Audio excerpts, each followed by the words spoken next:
Level 1. The speculator. Your $40 turns into the billion revenue casino in your town. It cost you 16 years, your marriage, both your kids' childhoods, and the man you used to be. And on the worst night of all of it, you'd still make the bet again. That should scare you. It doesn't. Not yet. You're 31. You load trucks for $16 an hour in Black River Falls, Wisconsin. Population 3,600, where the only thing open after dark is the casino out by the interstate, Eagle Mountain. You're $60 short on the Huffy your son Danny wants for his 6th birthday. So you throw $40 at a 6-leg parlay. Half a joke, half a prayer. The last leg backdoors the cover at 11 at night. $640. You count it out in 20s like you robbed the register. 20 feet away, a guy named Marcus is holding court. You've known him your whole life. Yellow Corvette everybody in town can name by the sound of the engine. Gold Rolex. The floor manager greets him by name because Marcus made sure he learned it. He's never once let you forget he was born or rung up. He doesn't really look at you. He flicks a scratched $5 chip down the rail. Tip yourself, champ. Go play the penny slots with the grown-ups. The whole squad laughs. You catch it. You keep it. There's nothing you can say back that doesn't make it worse. So you drive home, buy the bike, look in on your sleeping daughter Mia, and tell your wife Sarah the extra was overtime. First lie. Small enough to forget. Big enough to build a life on. Level 2. The casual bettor. $640. Friday stops being the end of a shift and becomes a place you drive to. You only play what the overtime covers, so you start volunteering for overtime. A con where you're both the dealer and the mark. You find a system. Some guy on a podcast says fade the public. Bet against whatever everybody's hammering. You don't understand why it works. You just like that it has a name. Something to blame later. 3 weeks in, you're up $1,100. You almost tell Sarah. You don't. The second you tell her, it stops being free money you won and turns into real money you could lose. Week 4, the $1,100 is gone. So is $1,300 of your own? You chase it Monday at 4 in the morning on a Korean baseball game because somewhere on earth a ball is always in the air and the book is always open. Down $2,600 total. The system wasn't a system. It was a hot streak with a story stapled to it, and the story outlived the streak. So you get organized, not about quitting, about hiding. You open a second banking app Sarah doesn't have the password to. You learn the exact amount you can pull before the joint account texts her phone. $400. You become a man who will move 400, never ever 401. Not a gambler yet, an accountant for a crime in progress. Marcus is at the book most Fridays, holding court, telling a circle of guys about closing line value like he read more than the one forum post he read. He clocks you reloading at the kiosk. Still grinding the dog parlays, champ? He's wrong about the math. He's right about you. Those land in the same place. 16 years from now, that same kiosk routes a cut of every dollar in this building to you. Right now, it's not even thinkable. Then it's a Tuesday. Sarah's at the kitchen table with your phone open to the app you thought was a secret. No yelling. She's too smart for yelling. How much? Total.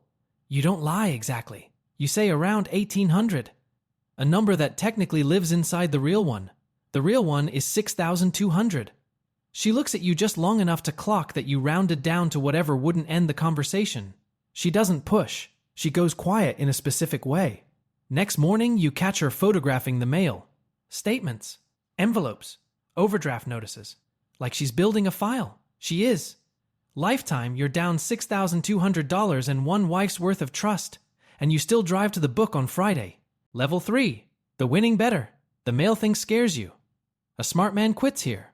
You decide to get good instead, which tells you everything about which kind of man you are. You stop betting parlays like a tourist. You build spreadsheets. You learn what closing line value actually is. The thing Marcus says out loud and has never once understood. You hunt the soft spots nobody bothers to price right.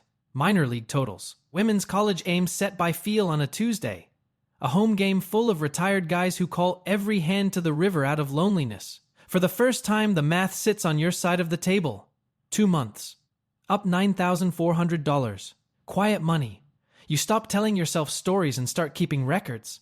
Ray Bearcloud runs the floor at Eagle Mountain. Tribal, 50-something, the quiet kind of authority that watches everything and reacts to nothing. One night he stops behind your chair while you're grinding the soft game and the lines on your phone at the same time, and he says one thing. You're not betting anymore. You're running a book in your head. He starts to walk off. Doesn't. Guys like you don't stay players. You end up on my side of the table, or you end up owning a piece of one. You laugh. He doesn't. You bring the $9,400 home in cash. You put it on the kitchen table. $9,400. Proof. See? Fixed. Sarah looks at it like it's a confession. Where were you for Mia's recital? That's the whole sentence. You won the bet and lost the room in the same breath. The money was never the broken thing. You're the last one to find that out. Marcus is at your Tuesday game now, and he's bleeding. Up close, you can see the gold Rolex is financed. 3 credit cards, the kind of debt that wears a nice suit. He doesn't know you've clocked it, or that when his chips slide across the felt, half of them slide to you. The first time you take real money off him, he's performing too hard to notice who took it. You don't gloat. You stack it quiet and touch the chip in your wallet. Gloating is for people who aren't sure they won. You're winning. Actually, finally winning. And on a Thursday, they serve you divorce papers at the loading dock in front of the whole shift, the forklift still idling 10 feet away. You crack the game the exact month it cost you the marriage. You stand there holding the envelope with the scratched chip in your wallet, and for the first time, the win doesn't feel like luck. It feels like a receipt. Lifetime, you're up $3,200 and down one family. Level 4. The professional gambler. So you do the unhinged thing. You quit the dock. The math says a week of poker clears more than a month of loading trucks. The math is right. That's what makes it dangerous. 6 weeks of real discipline, bankroll rules, session caps. You quit when you're stuck instead of digging. $5,600 a month clean, the way Ray said it would go. By any honest definition, you're a professional now. Nobody warned you about the Tuesday at 2 in the afternoon. The game dead. Just you, 3 retirees, and a flat-free soda in a building with no windows and no clock on the wall. This is the office now. Then comes the custody hearing. You bring 6 weeks of poker spreadsheets to prove you have an income. Sarah's lawyer reads the word gambling into the record 4 times in 2 minutes, soft, like a man laying down aces one at a time. The judge looks at the spreadsheets, then at you, with the exact face Sarah made at the kitchen money. Primary custody goes to her. You get every other weekend and a feeling in your chest like a marker you can't cover. Sunday, you go to drop the kids off. There's a man at Sarah's door. In socks. Comfortable. Holding her coffee mug like he already knows which one is his. It's Marcus. The Rolex is gone. Pawned, finally. But the man is in the house. And you get it instantly, which is the worst part. Sarah didn't leave a gambler for a gambler. She left you for the man who looked like the cure. The Corvette. The gold Rolex. A guy who looked like he had it handled. She doesn't know yet it was all financed. Danny, 8 years old, looks up at you. Marcus is teaching me blackjack. Marcus lifts your son's juice box in a little wave, doesn't smile, doesn't need to. You sit in the driveway and run the odds, and for once you get them exactly right. The man who flipped you a $5 chip and told you to go play the penny slots is now the man your kids eat breakfast with. He's inside the life you built. He's pouring the juice. You don't yell. You don't knock. Something colder than rage clicks on behind your eyes. You drive straight to Eagle Mountain. You take the scratched gold chip out of your wallet and set it on the felt as your card protector. Face up, where you have to look at it every single hand. Lifetime, you're up nothing that matters and down a house with another man's socks on the floor. You're done playing small. Level 5, the high roller. 3 months after the driveway, you take the whole pro bankroll into the high limit room. The same room Marcus used to peacock in, and sit down at 25/50 like you belong. You do belong. Barely. The barely is the whole story. You catch a heater. 40,000 in 5 weeks, and it keeps running. 50, 60, 71. Until you start believing it's you and not the cards. A host named Gina starts finding you a seat the second you walk in. Comps, steak, a suite you don't need in a town you can't leave. The town starts talking. The dock guy is the new big fish at Eagle Mountain, and people who never said your name now say it at the quick trip. Marcus can't stand it. The Corvette went back to the dealer months ago. He's on Sarah's couch, raising your kids on her paycheck, telling the room he taught you everything you know. So one night, loud enough for the rail, you finally answer the chip. You did teach me one thing, Marcus. You taught me what losing looks like up close. The pit goes quiet. For the first time in this whole story, the laugh isn't pointed at you. Then you do the high roller thing. You miss Mia's 7th birthday, stuck in a session you're absolutely about to turn around. She leaves you a voicemail that night. 7 years old, careful with every word. "Daddy, we saved you cake." You listen to it in the parking lot at 2 in the morning. You don't delete it. You also don't drive home. You're not chasing money anymore. You're chasing a scoreboard with one other name on it. One night a real whale sits down and you decide to prove you're his size. 4 hours. You give back 31,000 of the heater. Tilting, reloading, sure the next hand fixes it. At 5 in the morning you walk to the cage for another marker and Ray is standing there. He doesn't stop you. He just says it again. "You want to be the biggest player in my casino. Players go broke. I already told you which side wins. What saves you isn't discipline. It's Gina. She quietly kills your marker and walks you to the suite. You're furious. You don't get it yet. The house only protects what it's already decided to keep. You wake at noon with 40 grand still alive and a voicemail. Ray's assistant. The tribe wants a meeting, not about a company. For a year you've tried to be the biggest fish in the tank. Somebody finally wants to talk to you about the tank. Lifetime, you're up $41,000. And you missed your daughter blowing out 7 candles. Level 6. The casino VIP. The meeting isn't a comp. It's a job that doesn't have a name yet. Ray and 2 people from the tribe's gaming board explain it slowly. Ray's not running the floor anymore. He's the one who decides who does. They don't want your action. They want your face. They're building a marquee poker room. A destination, not the back corner tables you've been grinding. And they want you as the resident pro. The reason whales drive 90 minutes to lose to somebody famous. A cut of the rake. A guaranteed seat. Your name on the door. You stop being the whale. You become the reason whales show up. The house didn't bust you. It decided to keep you. Now you're VIP for real. The private cage line. The valet who knows your car. Gina still finds you a seat before you ask. She's the reason the suite was there the night the marker almost ended everything. The dock guy parks where the doctors park. Danny, 9 now, tells his friends his dad has a room with his name on the wall. Every other weekend, court ordered, you get to be a hero to a kid whose childhood is happening mostly without you. Ray finds you on a slow night, half joking, not joking at all. You see it now. The player thinks the goal is to win the hand. The house knows the goal is to own the table. One day, you'll stop wanting the pot and start wanting the rake. That's the day you retire from gambling and start collecting it. You don't laugh this time. Marcus comps into your room on your name. You let him. Then you stake a nobody, a quiet kid from the 4/8 game. Put 5,000 of your own behind him and sit him down across from Marcus. You watch the legend get felted by a stranger funded by the man he once tipped a chip to. The whole rail watches. The scoreboard isn't a contest anymore. And then the wind turns in your hand. Sarah calls. Not Marcus, Sarah. Her voice is the one from the kitchen table, years older. Marcus has run up $14,000 in markers around town using her address. The kid's college account is short. She doesn't know who else to call. The man who replaced you can't cover breakfast. You pay it. All of it. Anonymously through Ray, so nobody ever knows. For the kids. You hang up and sit in the room with your name on the wall. You've gotten famous for the same thing that emptied your house. The whole town reads the name on the door. None of them see what it replaced. Lifetime, you're up more money than you ever thought you'd touch and down the ability to tell if any of it was worth it.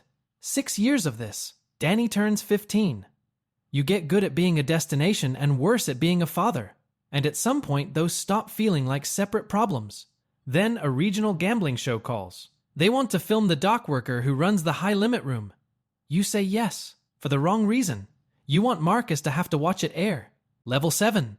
The gambling celebrity.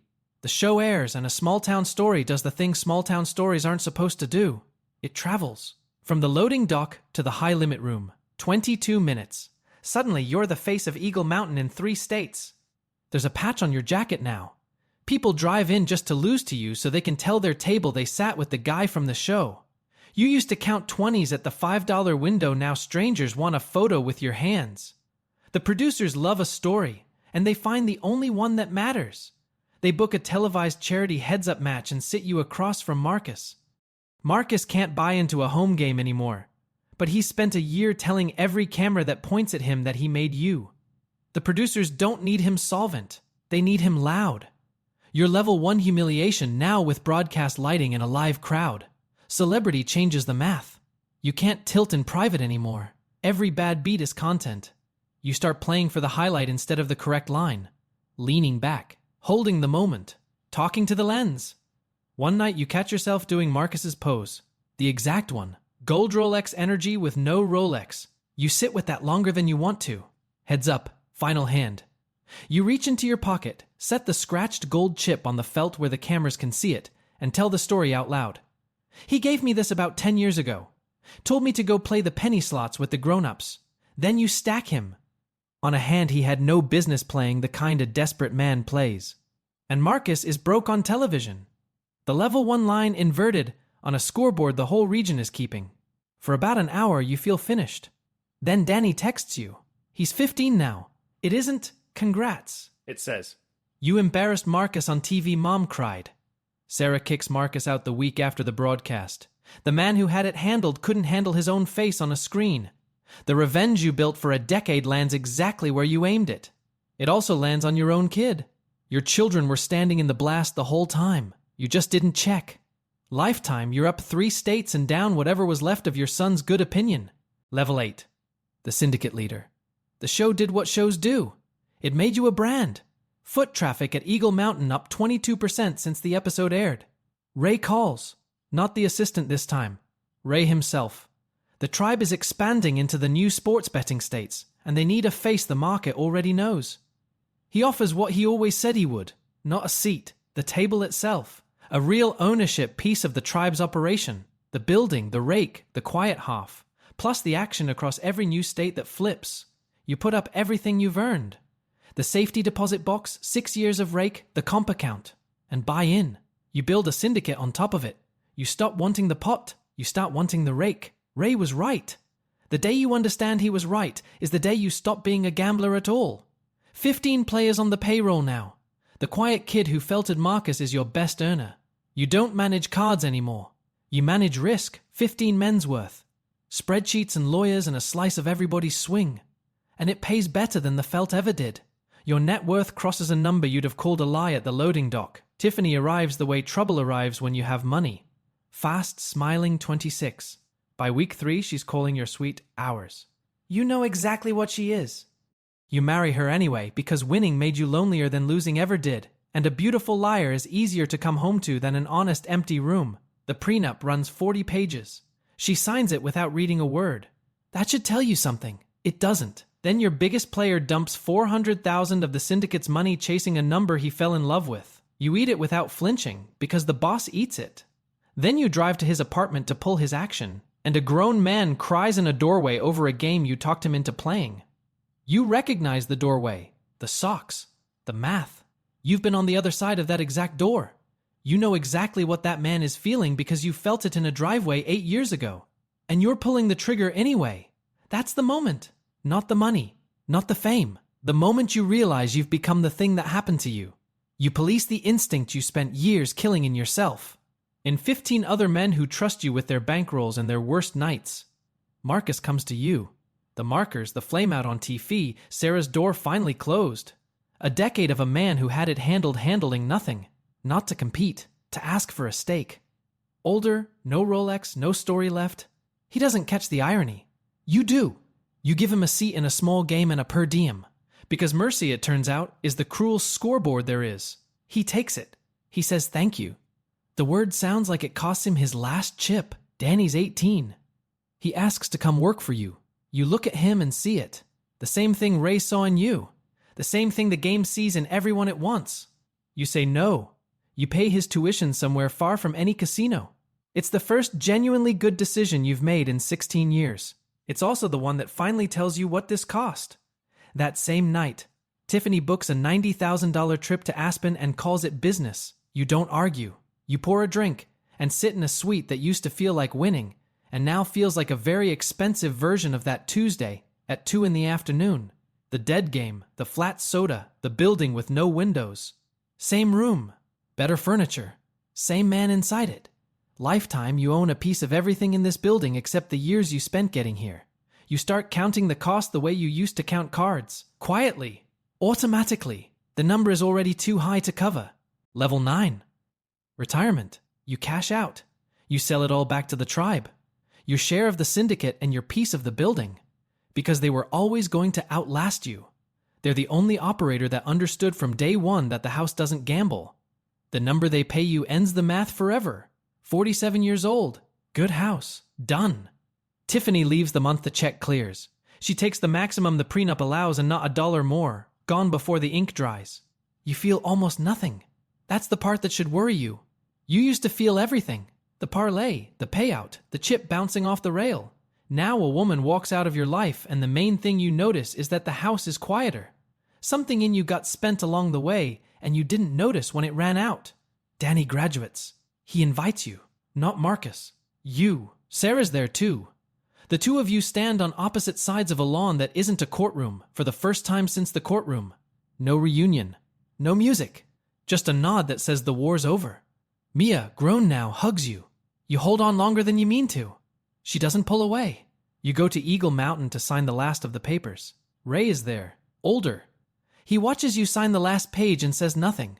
He said everything he needed to say years ago. You shake his hand. He holds it a beat longer than business requires. And then you see it. A kid at the $5 window, counting 20s, grinning like he cracked a safe. And Marcus, old now, on the per diem you still pay him harmless. Flips him a chip without looking up. Go play the penny slots, champ. The cycle. Right in front of you. New kid. Same script. Same chip. Same grin that doesn't know what it's grinning at. You could walk over. You could show him the divorce papers, the custody hearing, the voicemail from a 7-year-old who saved you cake. The 16 years between that grin and the man you ended up becoming. You don't. You buy him a coffee and tell him 3 things that sound boring and are all true. Bet smaller than feels right. Quit while you're winning. The house always either becomes you or beats you. You watch him nod and not write down a single one. He'll learn the way you learned. Or he won't. You leave with your name still on a room you don't walk into anymore.